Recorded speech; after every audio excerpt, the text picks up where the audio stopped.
Sparrows ended in a really odd way, and I didn't process that. I was just like, okay, well, if we're not going to do this anymore, I'm going to go do something else. In all of this time, every other part of my life was falling apart in like a really drastic and violent way. The communication in Low Heaven is extremely blunt and extremely direct and extremely healthy. If somebody doesn't like something, it's not like a, well, it's like, I don't like that. Let's try and figure something else out. It took us forever to name this band, and we went through like a few different names that everybody was like, yeah. And then like a few weeks later, we were like, no, I'm not kidding. He's like, I didn't know I had this. And he pulls out an accordion and he just kind of like sits down and fiddles with it and then just starts playing it. And he played like five or six songs. And I remember my dad just being like, I didn't know you could do that. And my grandfather was like, I didn't know either. And I'm not kidding. Like that would happen all the time.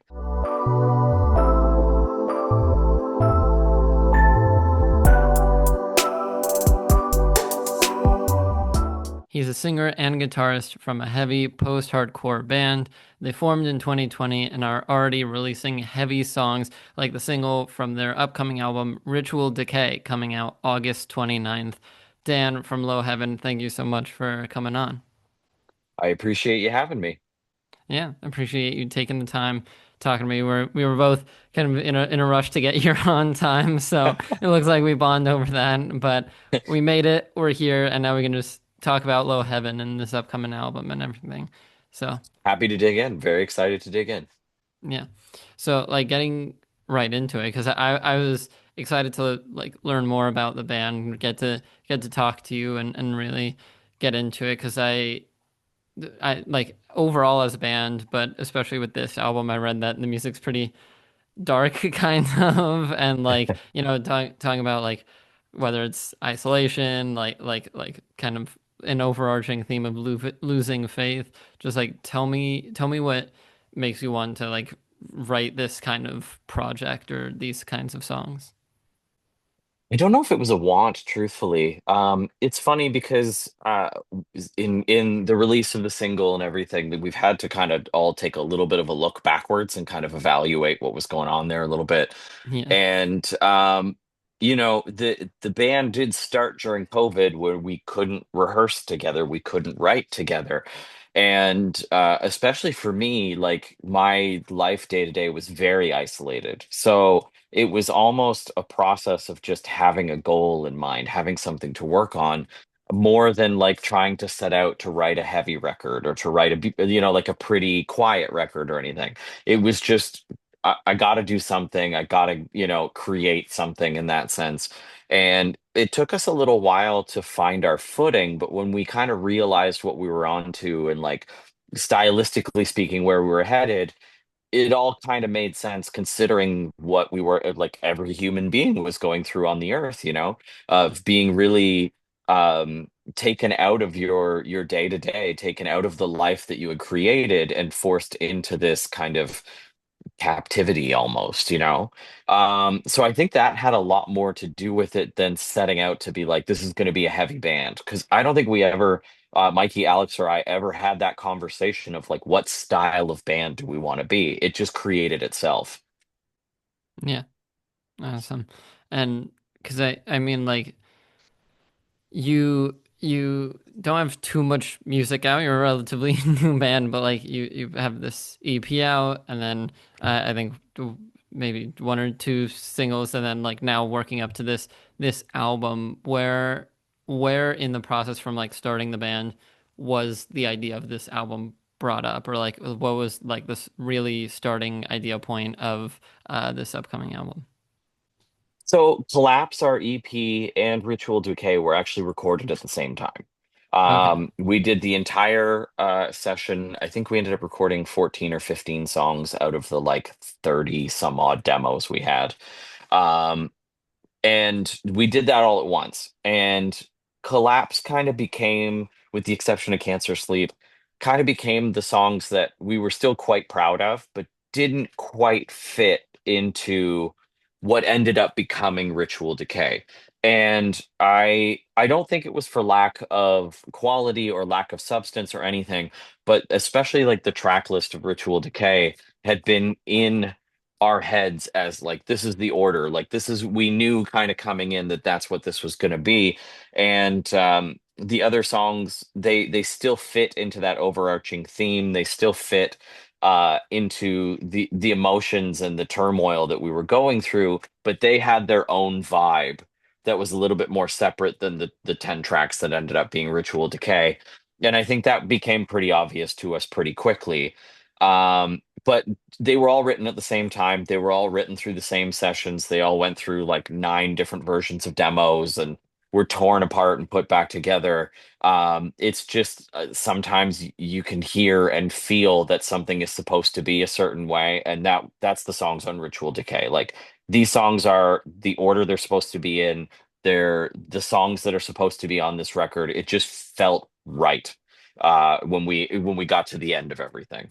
Yeah, yeah, absolutely. So was there more work done on them after that process, or like what's been happening in the years between the EP and now? So we recorded all of this stuff at the beginning of 2022. So we've Hmm. been sitting on it for a little while. Yeah.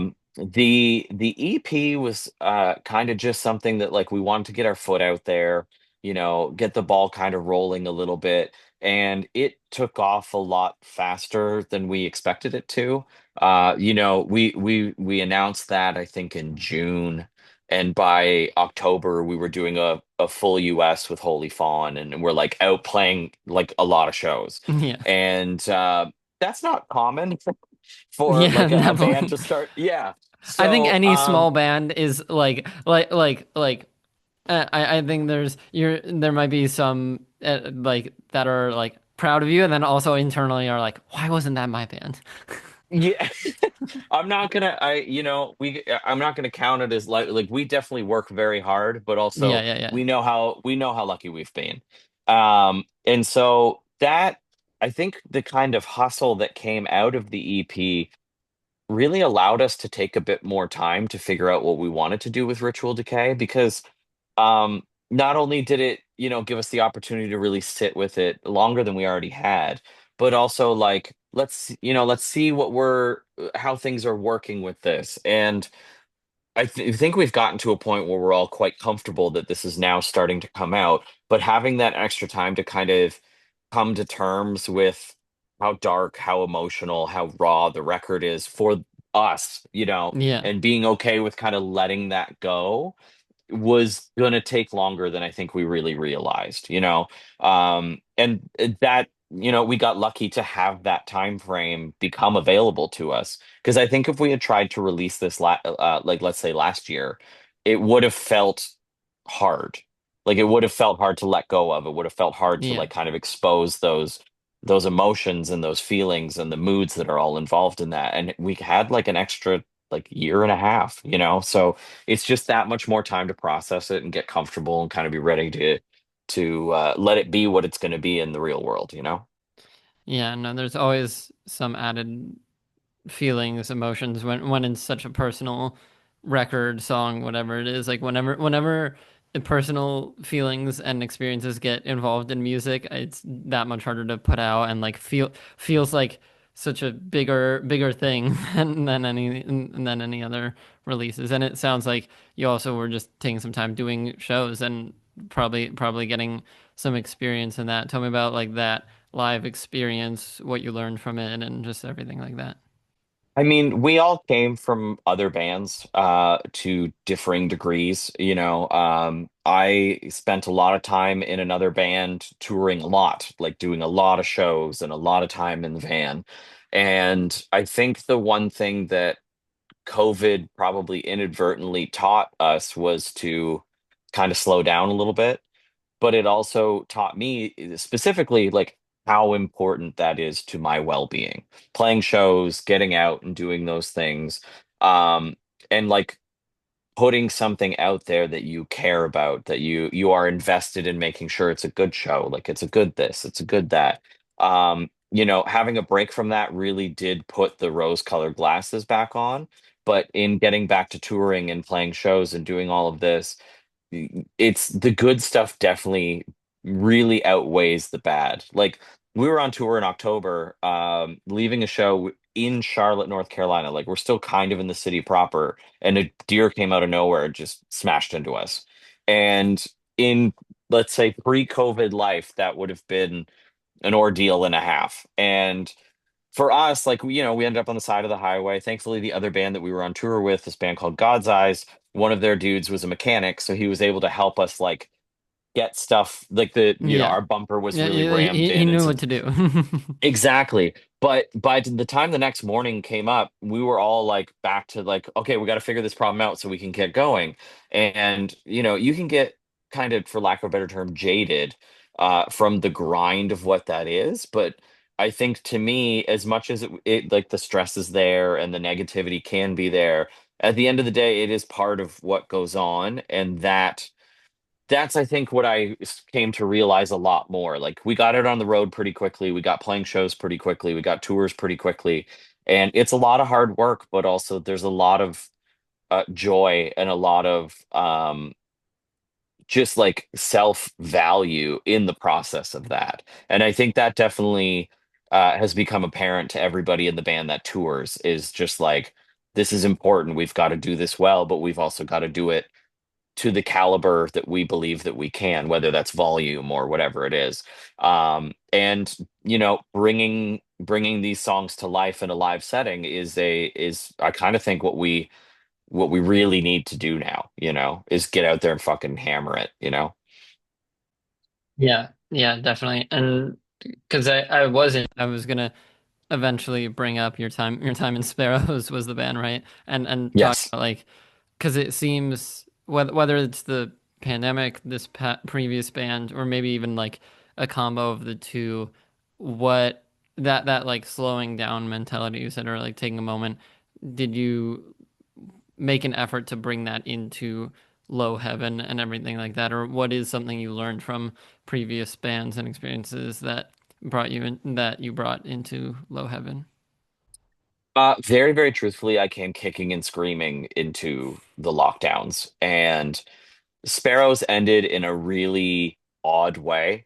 And I didn't process that. I was just like, okay, well, if we're not going to do this anymore, I'm going to go do something else. Was it sorry to cut you off, but was Of the end of course, it caused by the pandemic, or and feel partially, free to yeah. like yeah go into or not go into as much as you want. I think the pandemic did a lot of things to a lot of people. Yeah. I Yeah. had a for better or worse or whatever that is, it changed a lot of lives in a lot of different ways. And for better or worse, I've always been a very focused, very singularly focused type of individual. And COVID kind of, like, as I mentioned before, like, kind of caused me to slow down, but I didn't want to. Like, it took a while for me to get comfortable. And very truthfully, in all of this time, like, every other part of my life was falling apart in like a really drastic and violent way. And so when I look back at like how Sparrows ended, like when you look at how bands generally end, it was a very odd way of it going. But when you look at like the pandemic as a whole and you start to kind of address a lot of those things, it's not as shocking to It think that starts to make people kind of, sense. yeah. And like I said, that took me a little while to kind of come to grips with. But also, Low Heaven didn't have a choice but to be different from that. Sparrows was really like put your head down, put the gas pedal to the floor and do it your way. Like whatever it is that you want to do it exactly how you want to do it, regardless of the outcome, and go.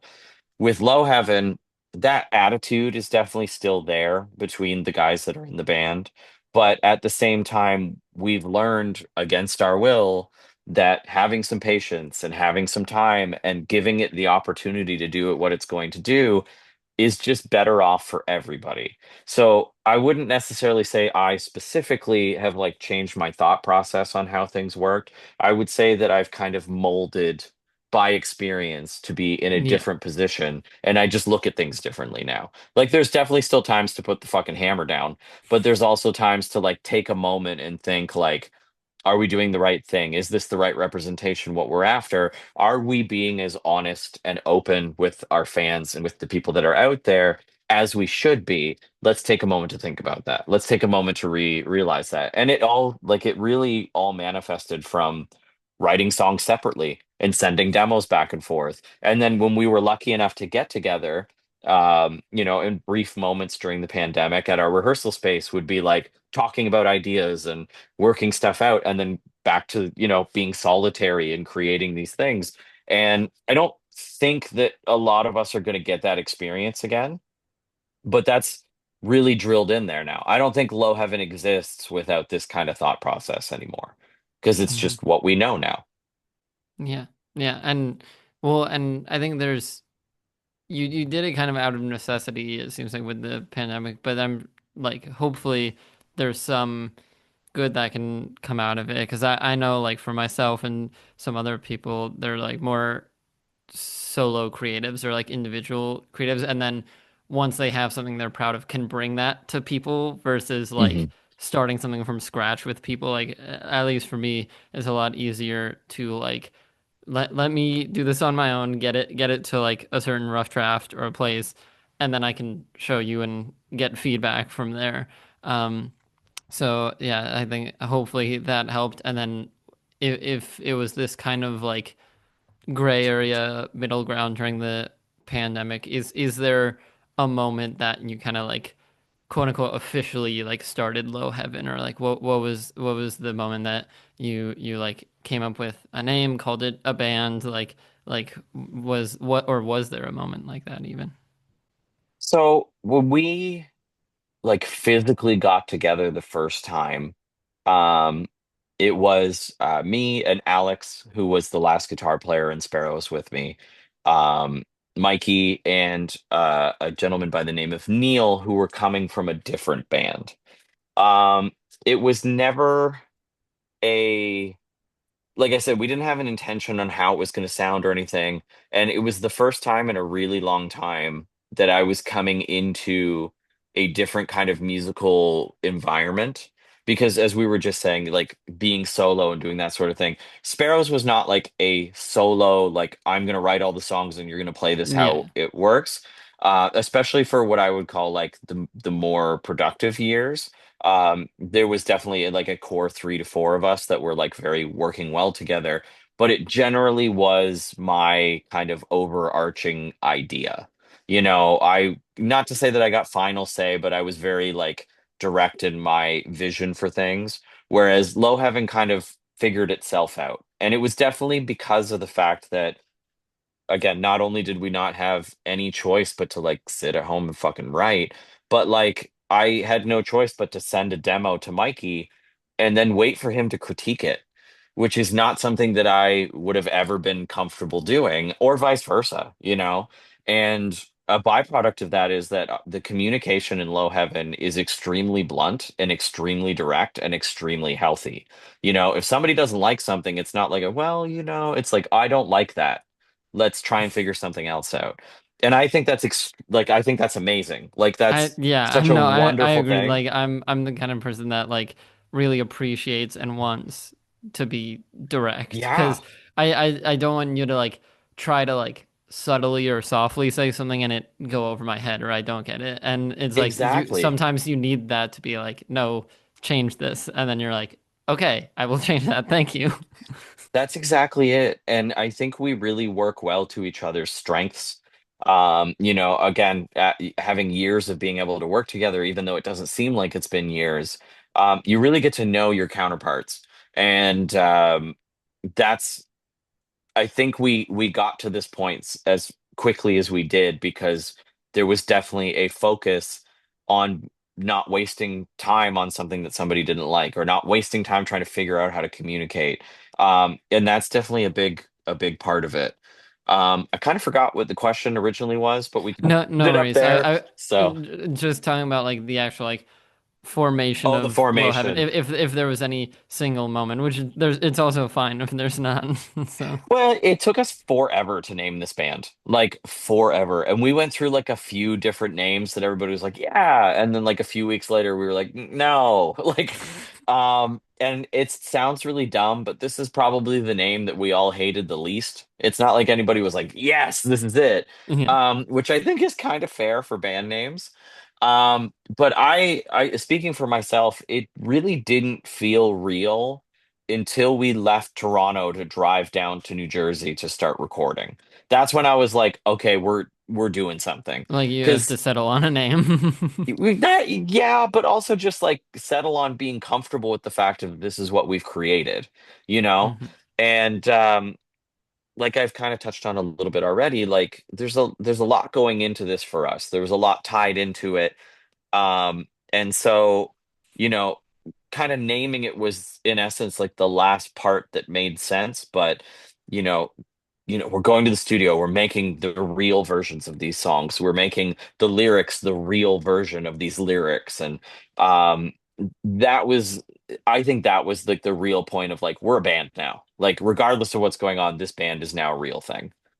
Yeah, yeah, which I think helps. And there's no, it's interesting because I think there's always going to be moments of some artists or bands like not loving whatever name they go by, or even like a couple artists I like who have changed names or like have multiple projects, things like that. So it's like it's interesting to see even when a name sticks throughout years, decades, if it's actually as like if it's still their favorite name, or like if they still enjoy it and it can take on a whole new meaning sometimes. I mean, Megadeth is like the worst name ever.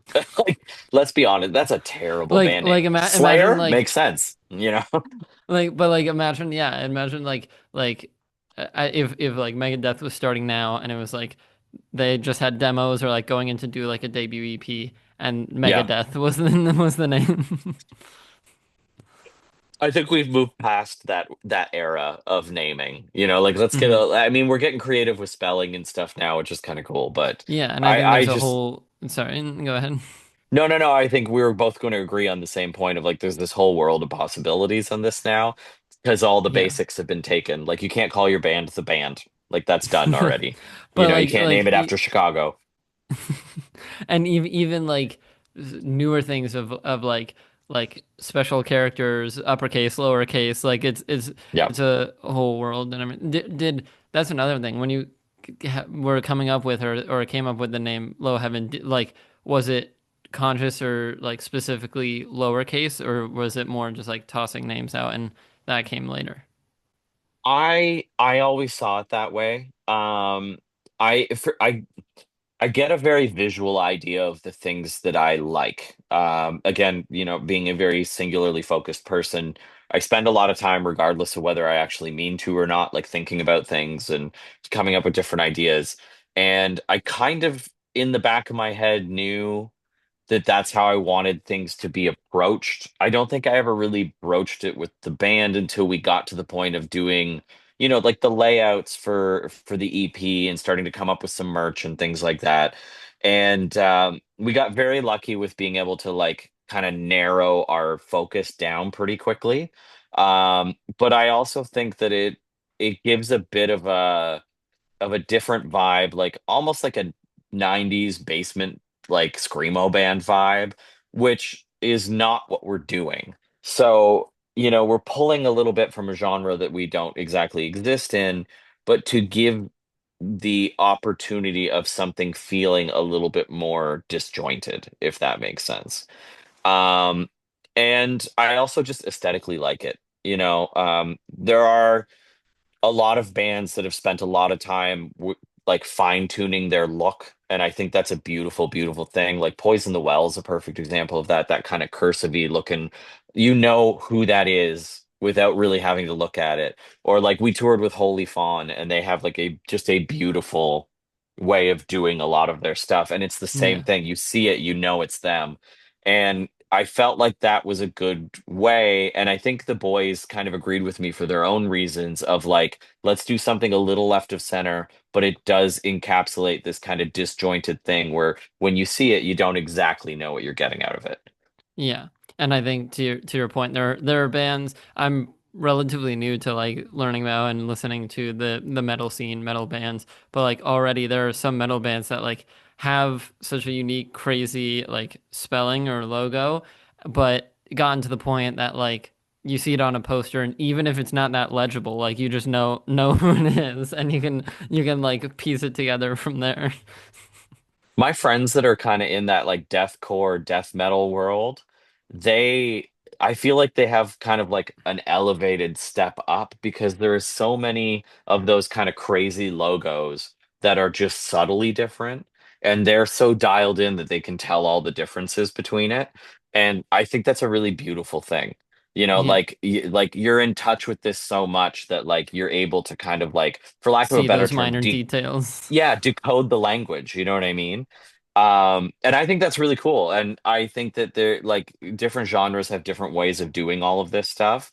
But at the end of the day, it is kind of creating the visual link to your music. So when you see something aggressive and it's sharp and it's all of this stuff, and then you hear the music and it's aggressive and it's like it makes sense, you know? And I like the whole death whatever world of that has a really good grasp on that stuff. Hey heroes, sorry to interrupt that podcast episode, which I hope you are enjoying, but I wanted to tell you about my clothing line, Quest Clothing. Ever since I started really pursuing YouTube and music and all these creative things that I do, I've dreamed about starting this clothing line specifically. I had the name, I had the idea like for years before I started it, and now it's finally here. You can wear clothes like this. I have sweatshirts available, t-shirts, even clothing for like my music with cover arts and lyrics and things like that. It's all super, super cool. And right now is the best way for you guys to support me across everything I do. So be sure to check out the Quest Clothing web store with the link in the description and follow at Shop Quest Clothing on Instagram for updates about collections, discounts, things like that. Anyways, I don't want this self-sponsorship to take too long, so let's get back to the episode. You brought up being such a visual person, and I feel like the visuals and the cover arts of Low Heaven are like very cohesive and all like stick to one image, one aesthetic. Do you get visual inspiration from anywhere, whether it's like other band styles you like, movies, things like that, or is it more of a like you just see it in your mind one day and like wanna make that? We all kind of come from different spots, but we understand the visual aesthetic that we're after.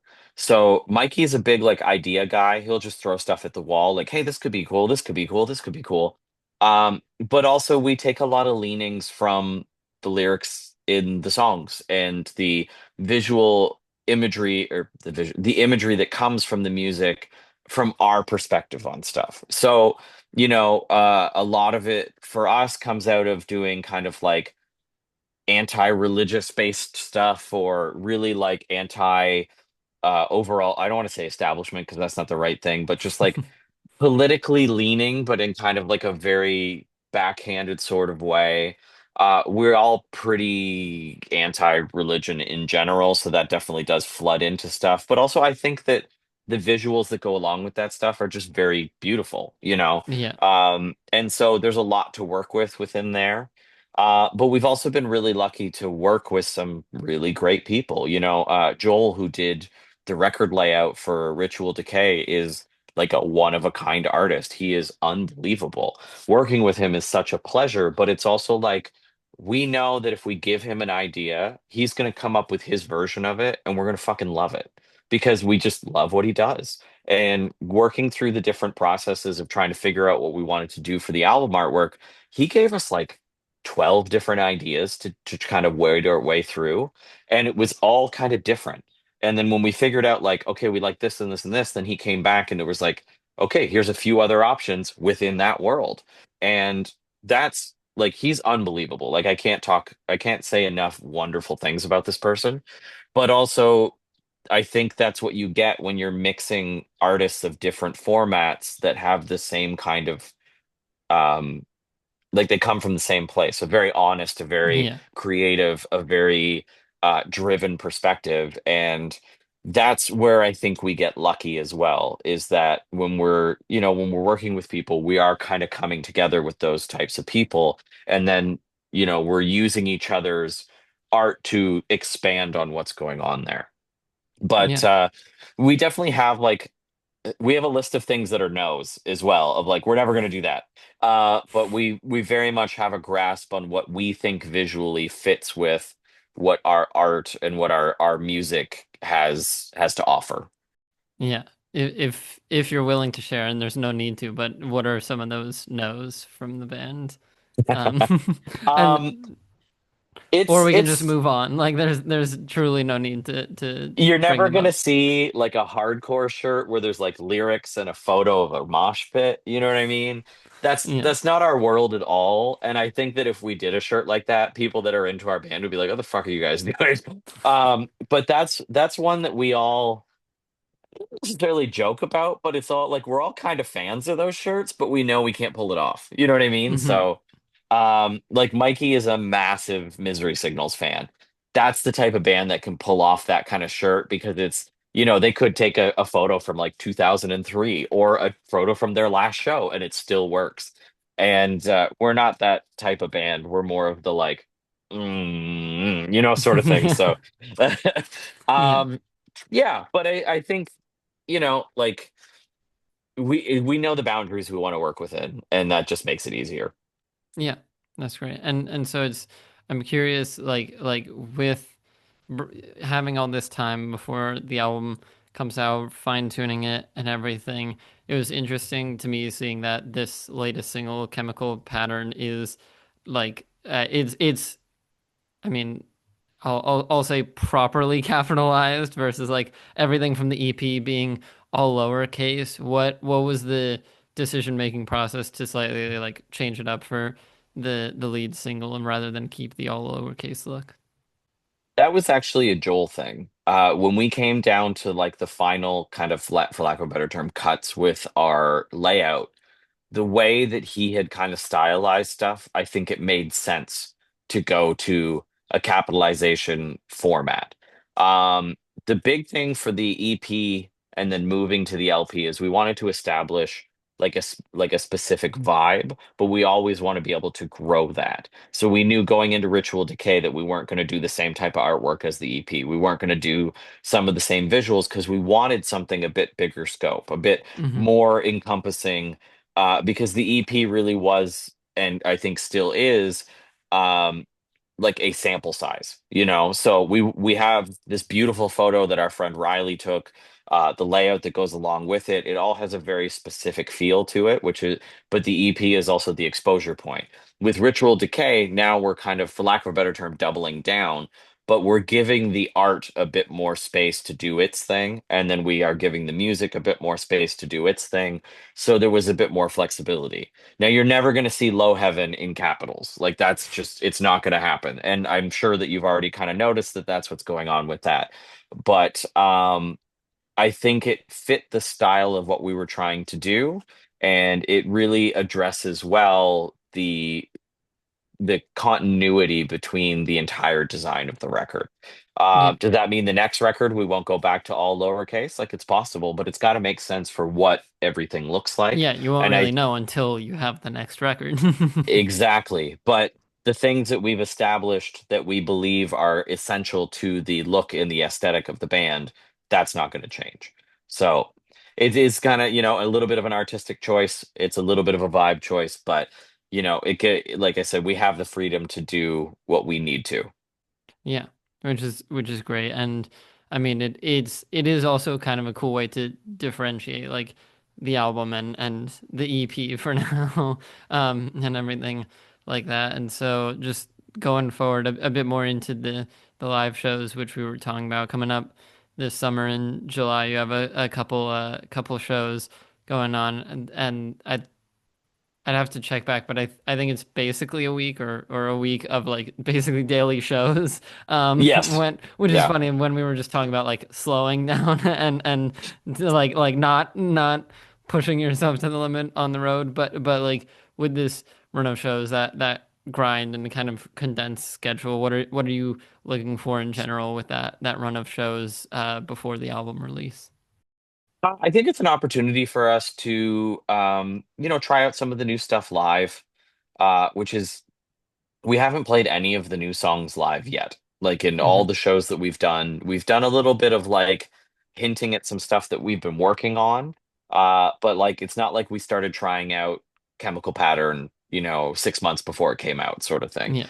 Um, but as far as like when tour is time to go, it's time to go. And we actually, as a group, operate a lot better if we're playing every day. Off days kind of throw off your rhythm a little bit. But Yeah. these were also, it's an opportunity for us to get out and play some shows in some places that we really like playing. But also you've got to get out, like I said, you got to get out there and like share your art and share these sorts of things. And this is like a nice short set of dates to get out there, play some shows. The band that we're touring with is really great, so that's also exciting too, to be on like a tour with another band that you know you're gonna vibe with right away. Um, but like get out there and start playing some of these songs live because we're not really gonna know the type of impact that they're gonna have in a live setting or what or how maybe we can adjust these songs to a live setting until we start doing it. And this gives us an opportunity to kind of start diving into that a little bit more versus just being in the rehearsal space, pounding them into our heads over and over again, you know? Playing in front of Yeah. people changes the way you do stuff. Yeah, definitely. And I think so. Are these shows going to be? I don't want to like put too much pressure on you, but like you are going to be playing the things from the album and like getting a feel for them live before Yeah, there'll release. definitely be some surprises in there. To what extent, I don't know if we've exactly decided yet. There the vibe of the set is kind of the same importance as we were talking about with the track listing earlier.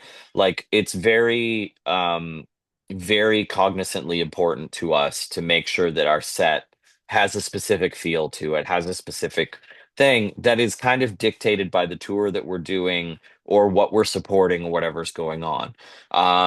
Especially different too of like if you're the opening band on a tour versus say like the headliner, you've got to kind of base what you're doing a little bit on the show that you want to give people, right? Yeah, And definitely. so that's what we're really cognizant of right now of like what do we want our set how do we want our set to feel? Like what is the kind of feelings and vibes that we want to create by what we're putting out there? Is it like a balls to the wall fucking riff machine? Or do we want a bit more ebb and flow to it? Like there's all of these different things to consider. And I think we're still in the process right now of figuring out exactly how we want to handle that. But there definitely will be some new stuff. Whether it's a bunch of new songs in the set, even stuff that we're not like publicly making available yet, whether it's kind of hints at certain things, we've still got time to kind of sort that out before we get out there in July. Hmm. Yeah, that's awesome. And hopefully we'll give you a kind of like starting point for shows after the album to come out that you won't have to start from scratch or like learn the songs. Like you'll have some experience with them under your belt, which is Absolutely. awesome. In that sense of like figuring out what you want to give people, like changing things based on if you're an opener, a headliner, what like if there are some people listening who haven't heard the band yet or want to get into the band, what are some like good like first tracks to get into Low Heaven? It's I feel like everybody in the band has a different answer to this, because we all have different relationships to the songs, right? Yeah. Um, of Us Away has always been kind of like one that we notice we get a pretty good reaction out of.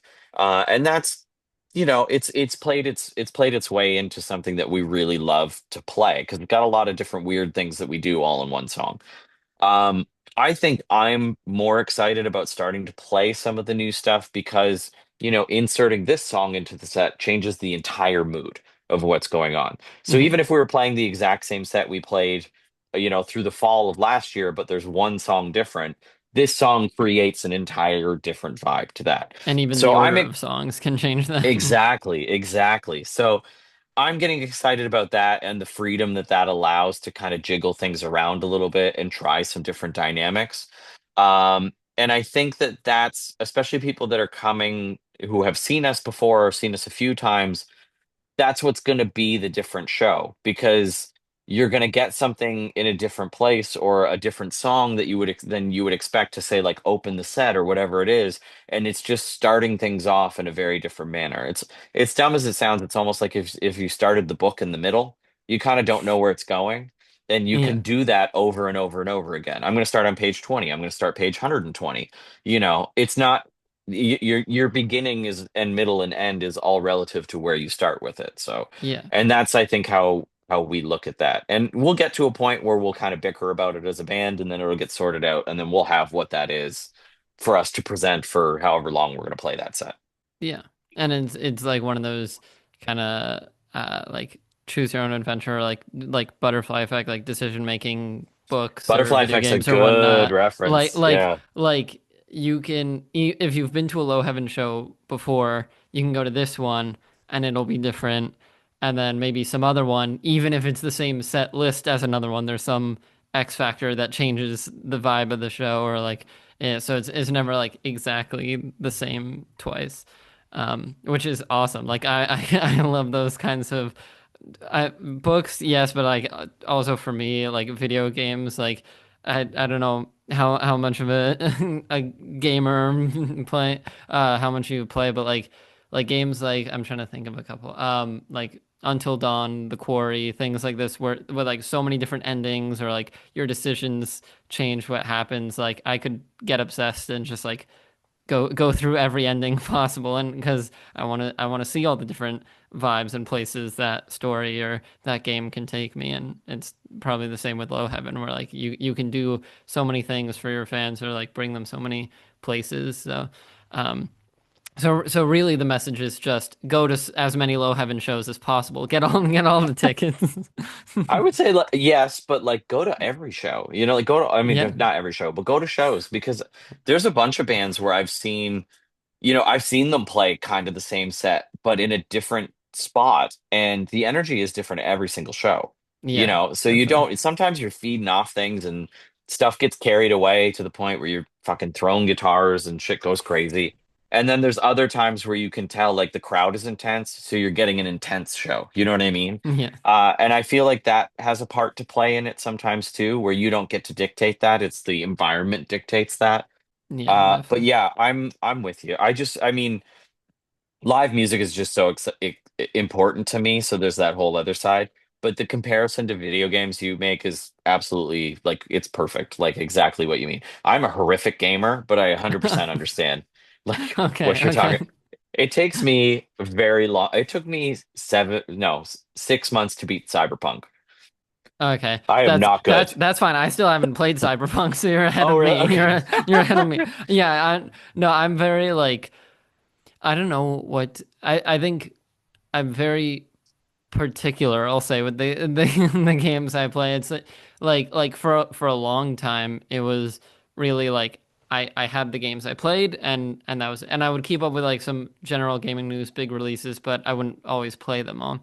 And it wasn't really until this past maybe oh wow probably 8 months or so that I was like, you know what, let me like try out new games or like really find games that because also I was like getting into a lot of games that are kind of just like sit down play them over and over, like a lot of sports video games like 2K, FIFA, shooter games like Overwatch, where it's like online, so you just get in a game, you play, and it's the same.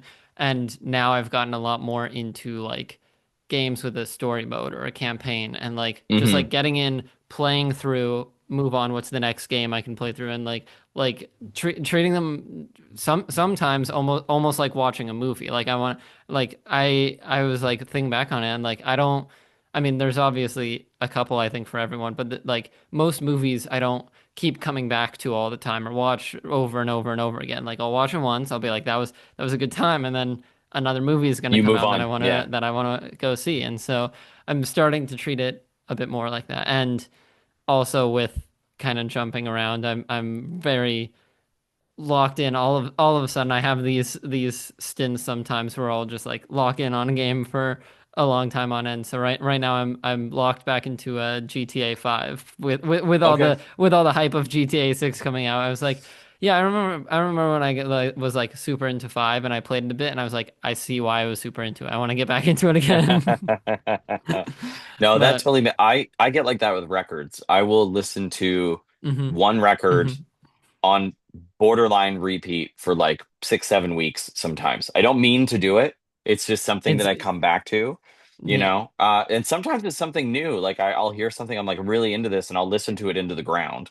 But I think that that's a little bit of what's special to these environments is like if something catches you and it elicits something to you, then it would make sense that you would keep revisiting it, you know? Yeah.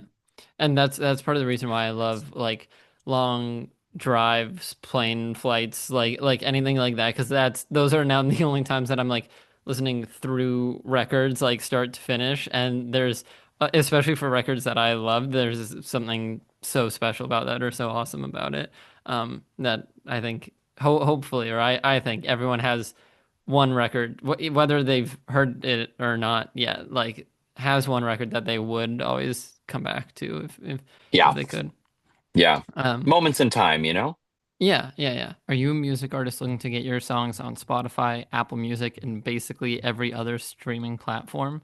Then you should check out DistroKid. DistroKid is a music distribution service. It's what I use to get all my music out across platforms, and I find it really helpful. You can manage your songs, lyrics, credits, and even manage releases across artists under one account. I don't think I would have gotten started as early as I did with music if it weren't for DistroKid. So if you want to get started, I'll put their pricing on the screen here. And yes, that does say the cheapest plan is at $2 a month. I know some of you spend more than that every day on your coffees. Like this is to get your music heard by the world. When we're getting off track, DistroKid has so many additional features like pre-save pages, getting your music onto platforms like Instagram and TikTok, where people can put your music on their posts. If you use my link in the description, you will get 7% off any of these plans, making it even cheaper to get your career started, and so much more. So, again, check out my link in the description for 7% off any plan. And now let's get back to the episode. Part of the reason I call this podcast Hero's Journey is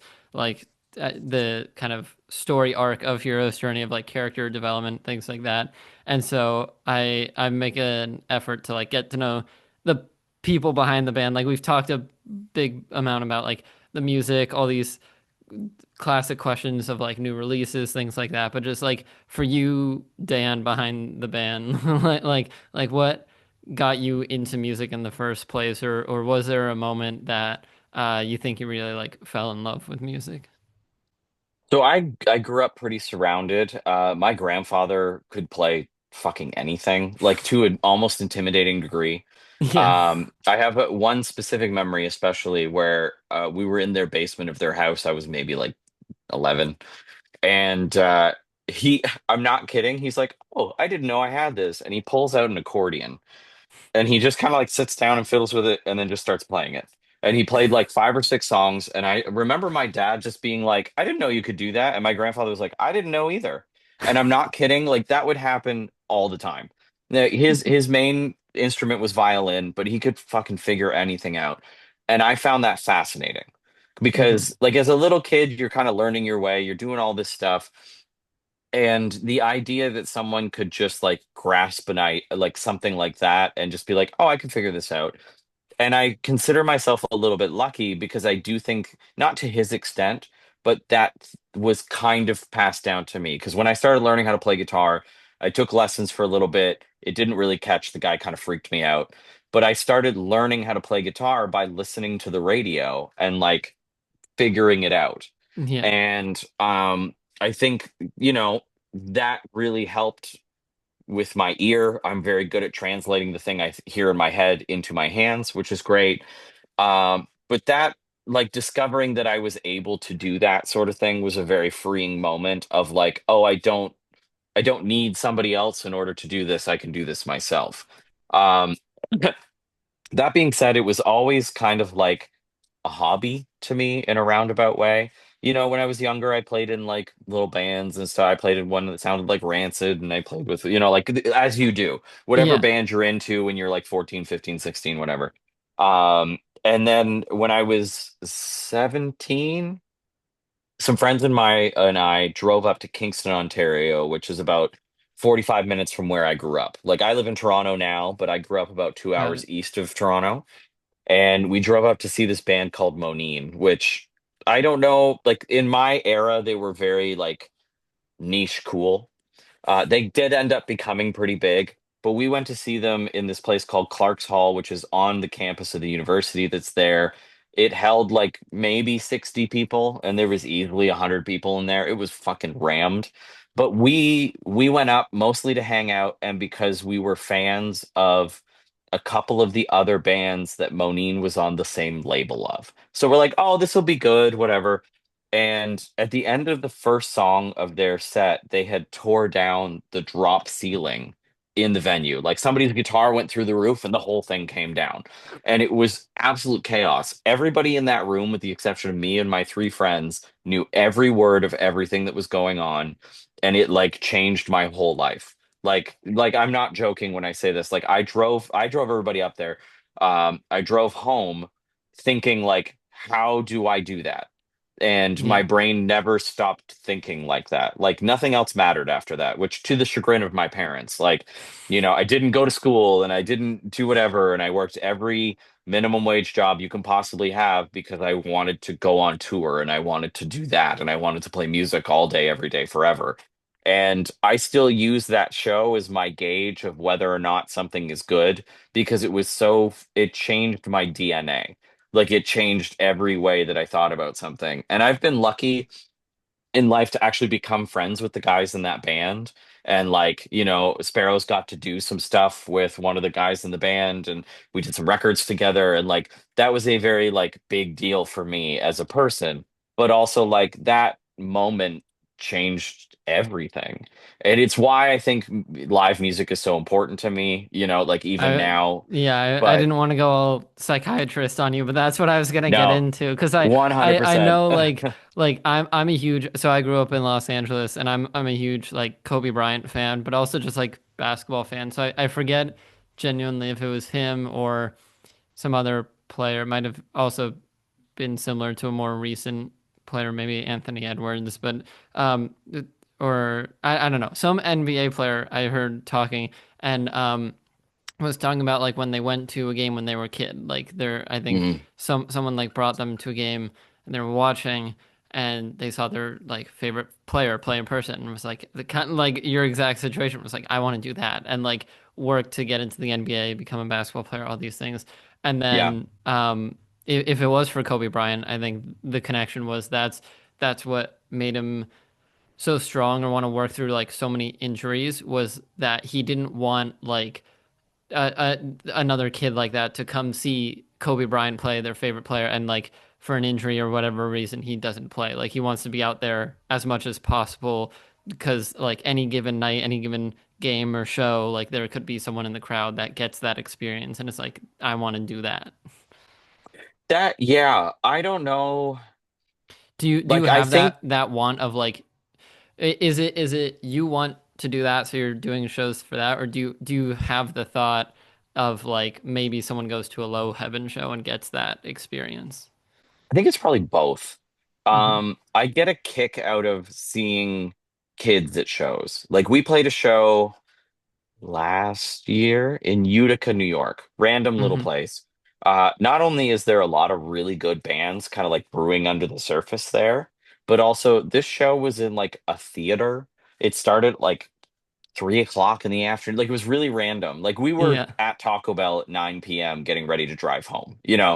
And that show was like the shows that I grew up playing when I was younger, even before I figured out like, oh, I want to be in a band forever. Because we used to like rent out VFW halls and it'd be like a $5 show or whatever. And they were doing that in 2024 in Utica, New York, and there was like 70 kids at this show. And when I say kids, I'm like, for the most part, under 19. like Like yeah, like can't get into a bar or whatever. And I love that. Like I know that our demographic is definitely older, but when I see somebody younger at a show, regardless of what it is, it makes me feel better about the fact that like, I mean, the amount of crap that everybody sees every single day about how the music industry is dying and there's nothing this and there's that, and it's totally fair. But when you see like a 12-year-old kid like dancing to himself on the side, that's like half of what it's worth, you know? Yeah. Or like one of my favorite things, again, when we were on tour with Holy Fawn, they're they had a female bass player that was out with them. Her name is Candace. And the amount of times that we would see little girls standing to the side of the stage watching her in awe was like just incredible because Hmm. that person is getting to see like, oh, I could do that. You know what I Yeah. mean? And Yeah. it's kind of like what you were saying with Kobe Bryant. Like if me playing a song resonates with someone enough that they think that they can do that, that's a beautiful thing. And I would never take that for granted. Like to impact somebody's life in a positive manner, regardless of what it is like a good thing. Like there's no Yeah. denying that. But to do that with the thing that you care about the most, I think makes it another level. But also playing shows is also the same thing for me of like I'm reliving that experience for myself. You know, every time I get to play a show, there's like so many different positive feelings that come out of it. But also you're getting to do that thing at the level that you can do it at. And I always look at like I'm always in competition with myself at the same time, not in a bad like everything I do is awful, but just I always want to be better. I always want Yeah. to be better at what I'm doing. And that's the other side of it of just like I just crushed the show, so how can I do it better tomorrow? Like, okay, well, we just played LA. We're playing Phoenix tomorrow. How do I make Phoenix better than LA? And that's kind of the other side of it. But I don't think you can take away the impact of anything when it comes to these sorts of things. You know, like if you get the opportunity at every show to change one person's mind on something, like that's a victory. Yeah. So I'm kind of with you on that. Sports will do that to you too. I Yeah. mean, I'm Canadian, so I'm more like hockey oriented, you Yeah, I know? was gonna say. Yeah. No worries, no Um, worries. but I know who Kobe Bryant is, so like we're not worried about that. But Yeah. hockey is hockey is like very forward sport, like that sort of thing. You know what I mean? And growing up around hockey, it was kind of like that too, because hockey is so accessible. So you see someone out there doing that, and you're like, I can skate, I can figure out how to do this. And I think that's just a beautiful thing, like regardless. Yeah, yeah, definitely. And I think just when you mentioned like some people arguing that the music industry is dying, I'm a big believer in like it's changing. I don't think it's dying, but it's changing. Like I keep seeing all these graphs of like, you know, oh, everyone thinks like vinyl's having a comeback, but look at this graph. It's actually way down from where it used to be. And it's like, yeah, but also the streaming was like invented in the 2000s and it's now like the norm for how people get music. Like it's as much as it's going down in any one given like aspect, it's booming in another. So All that it's just stuff is all changing. relevant too, right? Like Yeah. when I buy a lot of records. Like I'm Yeah. not ashamed. I buy a lot of records, and I always kind of have. But I don't remember seeing vinyl records on merch tables until like 2010 to Exactly. 2012 regularly. And Or so, vinyl variants even. Like oh yeah. it was always like the album comes out and it's on the classic like black vinyl and that's what's sold. And now you're like there's new vinyl tech, I'll say, or like manufacturing things that I've never even like thought of or like thought could be Oh, dude, possible. that's my problem. Is I'm very much like my brain is very like I want to complete this collection, so I have to buy every Got it. version of it. And I've learned how to kind of curb myself a little bit to not do that with everybody, but if it's bands that I care about, like Yeah. I'm on the hunt to buy every version of that record that's ever come out. You know what I mean? That's a Uh big thing saving me. Sorry to get you off, but no. I'm like starting to build up in the past 2 years or so like a little vinyl collection of my own, and it's like that's the one thing that saved me that I think thankfully I don't feel the need for like a bunch of variants or completing a set. It's more about like getting the album for me, and so I'll like try to find like the search for me is and this is also sometimes a difficult decision. So there is I think one album or maybe two that I have multiple versions of, but it's like what variant is like the coolest to me or like my favorite and try to get that one. Or I mean, but then it's tough, you know. There are times that I'll have one and then they come out with like a new set or a new one and I'm like, oh, but that is really cool though. that's my way of thinking when it's a band that I like but I don't love. Yeah, Um like Cave In is a band from Boston. They're my favorite band of all time by a long shot. nice. They released a record in 2023 that was called Heavy Pendulum, and they put out a few different variants, and I think I have nine of them, Oh and wow. I couldn't stop. Like it's just a problem. But also like Drug Church, a band that I love. I have the variant that I think is cool because I don't need to collect that whole thing. I'm just happy to have the record. But there's certain bands, Cave In, Yeah, Caspian, Monine, like we were talking about. Or if it's a specific record that I'm really attached to, by a specific band, then I want that. Like another band that I love is this band called Planes Mistaken for Stars, and I have multiple variants of one of their records. The rest of them, I will if I find it in the store and I don't have it, I will buy it. But I'm not going out looking for it yeah, because while I still love the band, it's that one specific record that I'm attached to. yeah. But yeah, it's a slippery slope, my friend. Absolutely. And then like you brought up having nine variants. It's like then the other dangerous part is like, okay, you've gotten so far, like, but you're that close to finishing the set. That's Like, exactly it. That's like, am I really it's gonna collect brutal. nine and draw the line there? It's like maybe get I'm that going all 10 the and way. round it out. I'm going all the way. The Yeah. problem is they're starting to put out box sets, and I can't afford to buy like six box sets at once, Yeah, Like exactly. that's a problem. They just did a Jupiter box set, I think early this year, and I bought the two most rare variants of it. But I Nice. Yeah. know that the next time I come across one and I see it, I'm like, yes, I'm going to buy that. Yeah. But that was me trying to limit myself, knowing that I'll eventually go down that hole. Like I'll have to get them all. But if I was to buy every one that they offered right from the get-go, I'd be spending like $1,000, and I'm not going to do that. Yeah. So No, and you learn as you go that you got to be more of an adult about it. But yeah, definitely, definitely. And there's like, I mean, there's a story. Sorry to bring it back to American basketball, but of course, yeah. Kareem Abdul-Jabbar had like a like ginormous vinyl collection in his house. Like when he was a player in the NBA, unfortunately, like his home burned down and a lot of it was lost. But that was like the story, almost like up there with the house itself. It was like his ginormous record collection was like mostly gone. And it's like, as much as it'd be awesome, like, thank goodness I don't have NBA money to spend on records because I would be buying everything. Like, everything that seems slightly interesting to me. Let's get it. Let's add it to the collection. 100% I'm with you on that. The amount of like weird Nirvana bootlegs that I would own just for the sake of owning them, yeah, it would be a problem. Yeah. I'm not at Henry Rollins level of collector where I'm like sitting on, the internet 4 hours a day buying No, no, records, no, but no.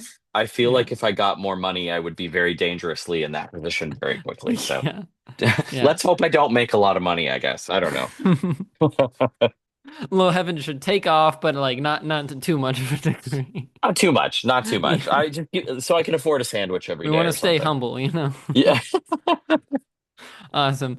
And so like with low heaven in general, like and there's no pressure to have an answer because I know it can be tough, but is there a song that you would say is like your favorite, whether it's to listen to, what went into making it, anything like that? It's tough because a lot of it is hard to for me is hard to like listen back to and not have Yeah. to go read through those emotions. So I think that answer tends to come out of playing them. You know what I mean? Like I Yeah. really love playing Cancer Sleep. Do I really love kind of revisiting what that What it's is? tied to. No, Yeah. exactly. But playing the song is so cathartic, especially like a lot of when we play live, we actually slow the tempo down of a lot of our songs. And we like to kind Interesting. of exaggerate certain things. And there's something about playing that song where it gets you into a groove right away. And it's not something that I can like tangibly explain why it happens. But if we're gonna like try and revisit the subject matter and dive into it from that one, I don't want to fucking do that because like it Yeah, hurts, yeah. Take me somewhere Uh, else. exactly. And that also becomes part of like dialing into a live show. Like you got to kind of reopen that wound, so to speak. Yeah, But playing Cancer Sleep feels good. Like I mean, I like the song. I like how it feels to do it.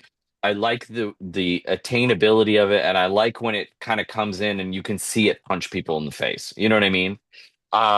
But I don't think that I have a favorite song because all of my the way that I'm attached to all of these songs is in a very it's negative, so very different. hard to, yeah. Yeah, So I let those things be defined kind of like how I explained of like, okay, well, what happens with the song? yeah, Um, which is because it fair. is, yeah, it's been 3 years and it's still really hard for me to like dig into a lot of this stuff. Even just listening to like the test pressing of the vinyl was me having to dive back into that stuff, which is fine, but it's also like it's a lot for me to comprehend and process. Yeah.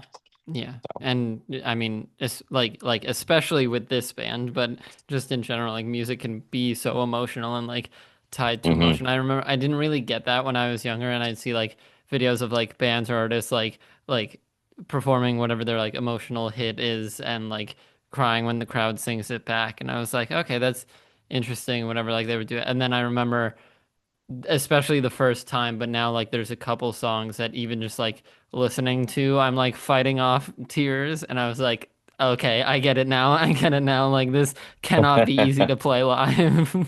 That's true. It's true. I always think of Trent Reznor talking about playing Hurt live or Perfect Drug live. I don't know if you're a Nine Inch Nails kid. I Um, know of them. I'm not like a huge fan, but yeah, t you tell me because should I that haven't heard him talk about it. So like, Well, what was it? he has a way where he's like, now I'm okay with it because I've reopened that scab so many times that it doesn't open in the same way anymore. And I'm paraphrasing what he was saying. Yeah, But he was saying, for a long time it was hard to play those things because they're so like raw and available. And I don't want to steal his words, but it's a very poignant way of explaining it because that is my experience with this record. And I have always felt like music hits me in a different way. I think I've kind of explained that already. But it's really you've got to find a different way to kind of channel these emotions to make it work. And that's part of the process of the whole thing. You create it, you perform it, you do these things, and it's all different versions of it. But we created something that means that we have to go back in and pick at those scabs and open it back up and make sure that we're giving people that honest version of what's going on. And I think that's really important. And like I said, like you should dive into Nine Inch Nails discography because it's wild. But yeah, specifically like the Downward Spiral and the record that comes after that I can't remember the name of, the Fragile. There's a lot there. Like there's a lot there. okay. And I think that that's a very good demonstration of somebody like letting out their demons, if you know what I mean. Yeah, yeah, definitely. And because I mean, it's like again, like all these songs that like keep me on the tears, like that's my connection to it, like my own experiences that are tied to it. I can't imagine like the first hand experience that they go through while writing it. If I'm like, tearing up thinking about like, oh yeah, that could relate to like this situation I went through, and they're like I like from their own experience right then and there in their own life, it must have been tough. And then I guess with like the live shows and everything, is there any one particular one, maybe this random Utica show that just like really sticks in your mind, or also like is your favorite? There's been a few. Our first couple of shows, we played with a band called Spotlights, who are kind of like our big sibling band. Hmm. They become really close friends of ours, and getting to do those first shows with them was really like it was just a positive experience across the board because they're a group of people that we really admire. They have like a work ethic that we really strive for. And they are very like they're a very close crew to us. And so that was really nice to be able to start what we were doing with that. Um, I I think we've had a lot of good shows. Like very luckily, played a lot of good things. Like we played Fest last year in a really weird time spot at a really weird venue. and we were convinced that no one was going to show up.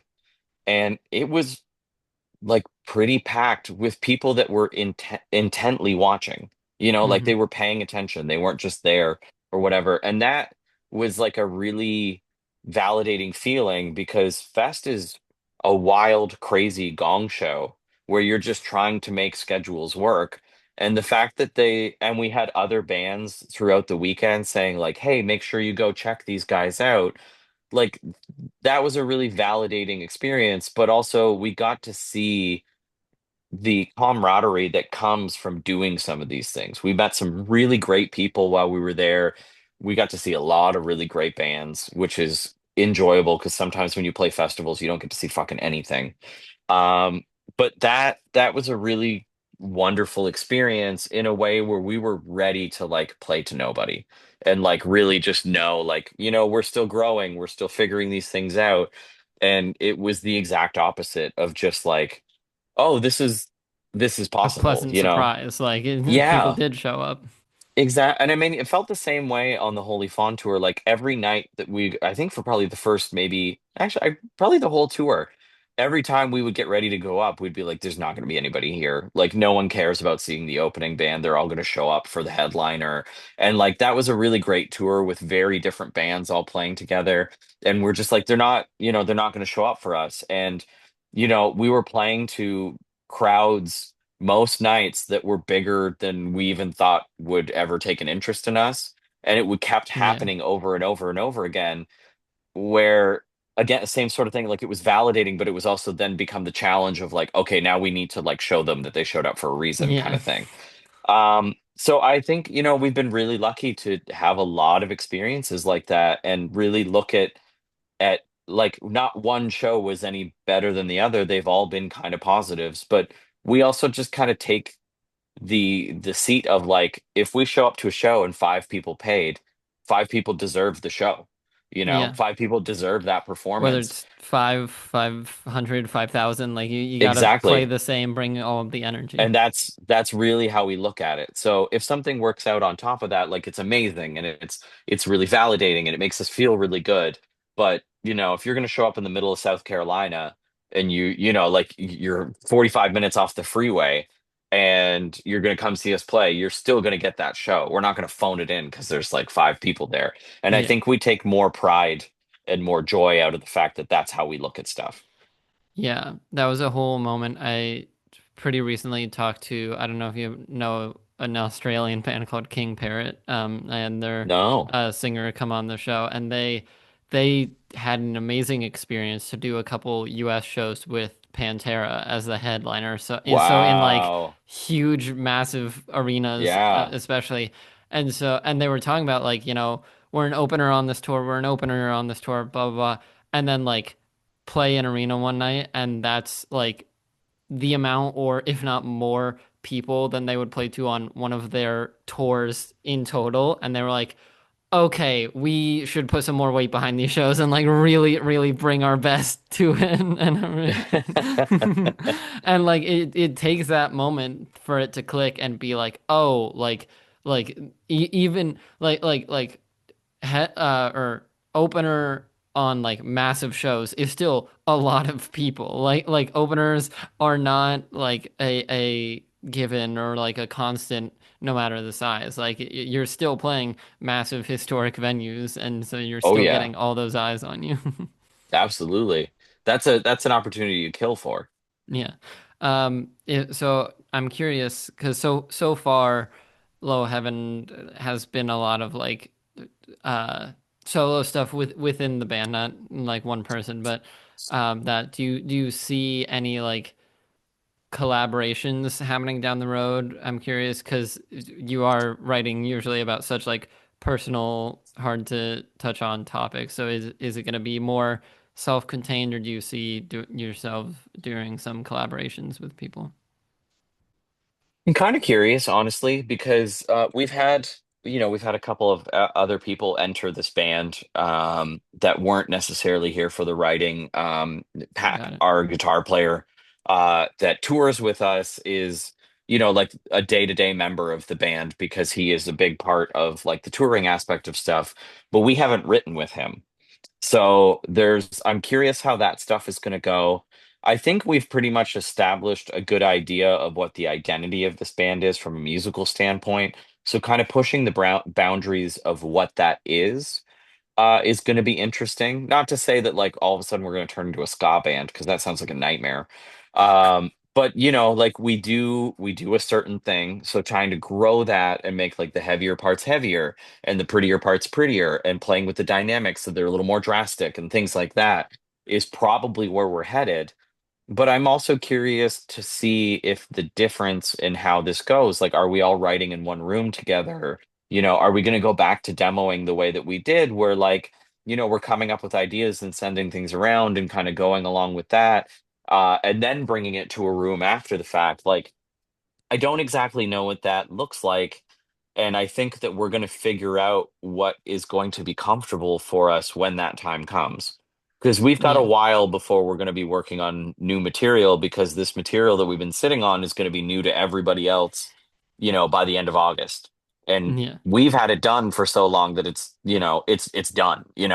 So I am kind of curious to see where that heads, see where everybody's heads at from there. But it's also one of these things of kind of like making sure that what we are doing is still low heaven, making sure that we're not missing the aspects of what we're doing. And I think part of that is, tearing your chest open and letting the blood come out.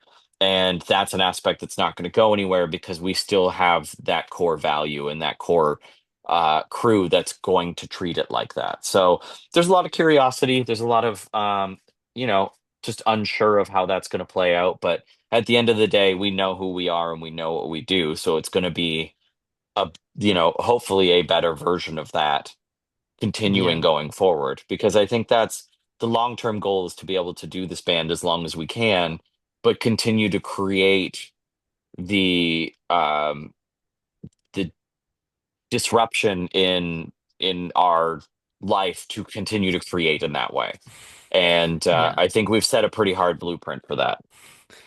Definitely. But it is interesting now that you bring it up. Like you had these songs kind of written, like you said, and you've been sitting on them. So I'm curious how it'll change, if it'll change for whatever the next project that you have to sit down and write is. If it's this more self-contained, write something, bring it for feedback, or if it gets more collaborative, and how that, or if that changes the music at all. But I think it's awesome that you know what the band is and what you want it to be. You want to keep that realness, that really honest storytelling side of it. And I can't wait to hear the full album and anything that comes after that, after August. And so thank you, Dan, so much for coming on and telling me some more about it. I had a great time, learned so much, and yeah, can't wait to hear the album August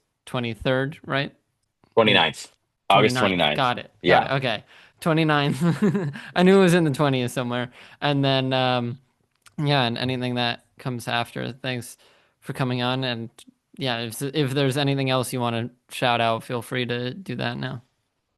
I mean, thank you for making time to chat. It's always, I like talking music with people, Hmm. and what's I'm beautiful I'm about big on things. that. I started a whole podcast around There you go. There you it. go.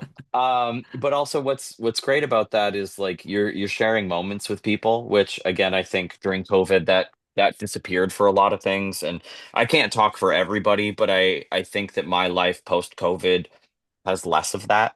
And so any opportunity to do it more and more just brings more positivity into that sort of thing. And it's just nice to be able to do it. And I appreciate you making time for us. I'm stoked that you're stoked about what we have going on. So hopefully the rest of the record doesn't let you down. But yeah, I I don't think it appreciate that. will. But yeah.